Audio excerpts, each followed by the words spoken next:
안녕하세요. 미디어 데모스 류피드입니다. 행동하는 의사의 임닥터입니다. 행동하는 의사회와 미디어 데모스가 함께하는 보건의료, 무엇이든 물어보세요 시간입니다. 이번 시간에는 네네. 이 진료비와 관련된 질문이 들어왔습니다. 네네. 행동하는 의사회를 통해서 들어온 질문인데요. 네. 먼저 읽어드리도록 하겠습니다. 병원 진료비와 관련해 궁금한 점이 있어서 질문드립니다. 같은 질환이라도 동네 병원보다 대학병원이 진료비가 더 높다고 하던데 왜 그런가요? 병의원이나 아니면 이제 그 윗단계 병원들, 뭐 그러니까요. 종합병원이나 대학병원을 갔을 때 그 진료비 차이가 나는데 네. 왜 그런 거냐? 저 어떻게 보면 저는 당연하게 생각했던 것인데 이런 걸 궁금해할 수도 있겠다라는 생각이 좀 들었고요. 일단 먼저 알아야 될 거는 그 의료 서비스 공급 기관이 네. 종류가 있어요, 우리나라에. 네. 이게 의료법에 규정이 돼 있어요. 그러니까 의원이 있고요. 네. 그다음 크게 병원이 있습니다. 그다음 이 병원도 그냥 병원이 있고 종합병원이 있고 상급 종합병원이라는 규정이 있어요. 그럼 의료법 내에는 뭐 대학병원 이런 건 없는 건가요? 없는 거죠. 그러니까 개념이 다른 거죠. 이거는 병원의 어떤 규모에 따른 구분이고 의료법상 대학병원은 사실은 그 오너, 그 병원의 운영 주체가 대학재단, 그러니까 대학법인이다 이런 뜻인 거죠. 사실은. 그런데 대체로 우리나라는 큰 병원이 상급 종합병원인데 대부분이 또 대학병원이다 보니까 이제 대학병원, 상급종합병원이라는 말을 혼용해서 사람들이 이제 쓰는 거죠. 예. 제가 이제 인터넷에서 살짝 찾아봤을 때는 1차, 2차, 3차 이렇게도 구분을 하더라고요. 예, 그거는 이제 의료 전달 체계상 어떤 가벼운 질환은 1차 의료, 그러니까 가까운 곳, 그다음 거기서 그 해결하기 어려운 것은 이제 2차 의료기관, 그다음 거기서도 해결하기 어려운 중증 질환은 3차 의료기관이다 이렇게 표현하는데. 이 3차 의료기관에 해당되는 게 규모상 보면 상급 종합병원으로 생각을 할 수 있어요. 대체로. 그 다음에 2차 의료기관이 병원과 종합병원이 좀 해당될 수 있고 또 지역에 따라서는 이게 조금 다를 수 있습니다. 대체로 이제 하지만 그렇게 좀 연결이 됩니다. 그러면 이제 뭐 의원과 병원의 차이가 뭐냐? 그래서 병상 규모가 좀 달라요. 그러니까 우리가 대부분의 의원은 병상이 없는 곳이 많죠. 근데 병상이 있는 곳이라고 해서 다 병원이 아니에요. 30병상, 그러니까 이건 병실이 아니라 병상. 이번 치료를 할 수 있는 게 이제 30 이상이 되면 이상이면 병원이에요. 병원. 그러니까 사실은 종합병원, 상급종합병원도 사실 큰 병원에 속하죠. 근데 그 중에서 종합병원이라고 하는 것은 뭐냐면 이게 종합이잖아요. 그 뜻이 뭐냐면 일단 병상 기준은 100병상 이상이 돼요. 최소.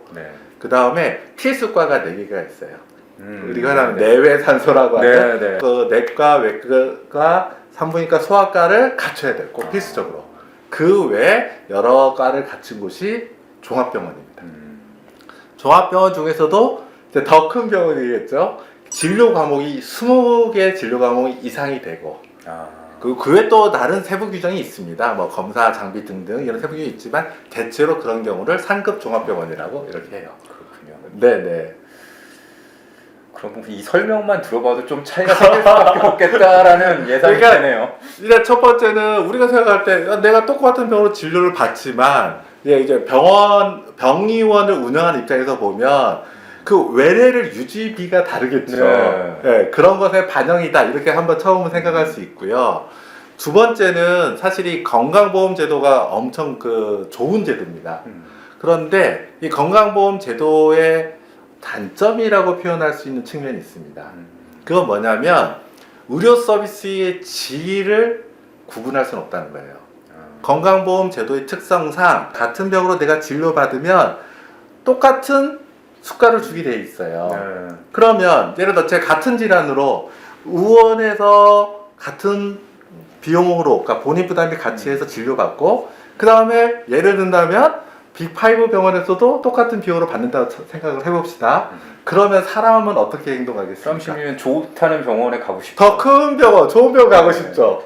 그러니까 그러면 이게 어디로 되냐면 우리가 아까 1차, 2차, 3차 의료 전달 체계라는 걸 했는데 이게 건강보험 제도의 요 특성상 이게 상충되는 거예요. 그러겠네요.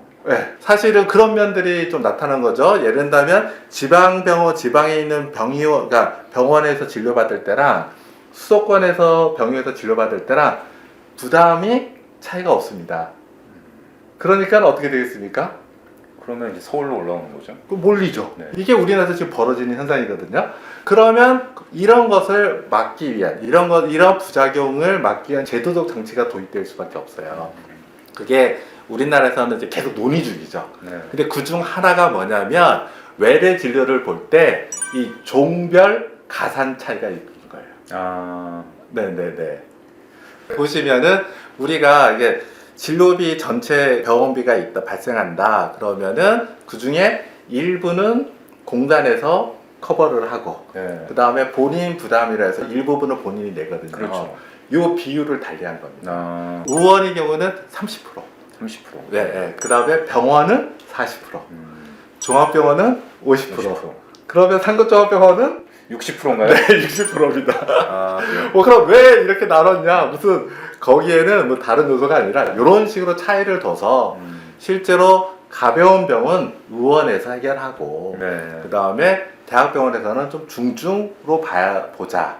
그래서 가벼운 병인 분들도 이런 상급병원이나 종합병원으로 몰리는 현상을 막기 위해서 조금 방지하기 위해서. 예, 그렇게 도입되어 있는 거죠. 근데 그 보여주신 표에 네. 상급 종합병원에 진찰료는 100% 이렇게 되어 있는데 이거는 뭔가요? 그러니까 거기서 발생하는 게 진찰료가 있고 아. 또 다른 뭐 검사 등등 네. 여러 가지가 있잖아요. 상급종합병원은 이제 진찰료는 무슨 100% 내고 나머지 나머지는. 발생한 비용에 대해서는 60%다.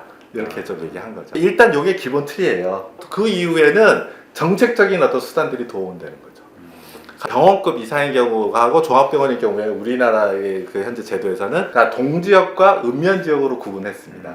다시 말해서 읍면지역이라는 것은 농촌에 대한 거죠. 네. 그러니까 농촌에서 병원 이용할 때는 본인 부담을 좀 줄여줘야 된다. 아, 네, 그렇게 하다 보니까 40%가 35%씩 이제 줄여놓은 거죠. 네. 네. 아무튼 나라에서 정한 거다. 이게 네. 다 법률로 정한 거죠? 이거는 사실은 보건복지부 고시로 결정돼요. 아, 네, 네. 우리가 이제 법률이 있으면 시행령이 네. 있고 그다음 규칙이 있고 고시가 있잖아요. 네, 그런 게 규칙에 따라서 이제 예를 들면 그걸 보건복지부령 고시로 이런 걸 정한다. 이렇게 네. 후에 이제 이런 변화가 있는 거죠. 잘 알겠습니다. 근데 이걸 보니까 네. 상급 종합병원은 가급적이면 안 갈 수 있으면 안 가는 게 좋겠다 이런 생각이 일단은 드네요. 안 가는 게 뭐냐면 내가 큰 병이 없다는 네, 거죠. 건강하면. 네, 건강하기 때문에 안 가는 거고. 그러니까 한 극단에서 보면 이제 두 가지의 제가 있습니다. 가장 빠르게 내가 원하는 곳에 진료받고자 하는 시민들의 욕구가 있는 거죠. 네. 그런데 문제는 누구나 다 좋고 크고 그런 곳에서 자기가 진료받고 싶죠. 제일 빠르게 진료받고 싶다는 욕구가 있다는 거죠. 그러다 보면 결국 자원의 효율적 이용이라는 측면에서는 문제가 돼요. 그리고 의료비가 전 사회적으로 감당 못할 수가 있죠. 그러다 보니까 그런 효율적으로 감당의 조치에는 1차, 2차, 3차 의료기관이 있고 그럼 어떻게 보면 시민 입장에서 번거로울 수 있죠. 내가 먼저 1차 의료기관에 의원에 들려서 거기서 안 되면 의뢰서 받고 또 가고 그렇죠. 네, 이런 요소가 있는데 그럼 여기에 균형점을 어떻게 찾아가냐는 것은 나라와 사회마다 좀 다른 것 같아요. 하지만 제가 이번 기회에 좀 말씀드리고 싶은 것은 편한 것이 물론 좋은 거지만 그렇게 유지될 수 있는 시스템, 그러니까 영구적으로 항구적으로 유지 가능성 있는 시스템은 그렇게만으로 될 수는 없고 네. 약간의 불편하지만 자원을 효율적으로 이용하기 위해서는 시민들의 협조도 좀 필요하다는 것을 이번 기회에 좀 말씀드리고 싶습니다. 네. 뭐 임닥터 이야기 들으니까 이해가 됩니다. 네. 네. 행동하는 의사회와 미디어 데모스가 함께하는 보건의료 무엇이든 물어보세요. 이번 시간에는 병원 규모에 따라서 또 진료비가 달라지는 네. 그런 이유에 대해서 살펴봤습니다. 모쪼록 궁금증이 풀리셨기를 바랍니다. 도움이 되셨으면 구독, 좋아요, 알림 설정 부탁드리고요. 궁금한 점은 댓글로 남겨주시면 저희가 또 성심성의껏 답변을 해드리겠습니다. 긴 시간 시청해주셔서 감사합니다. 감사합니다.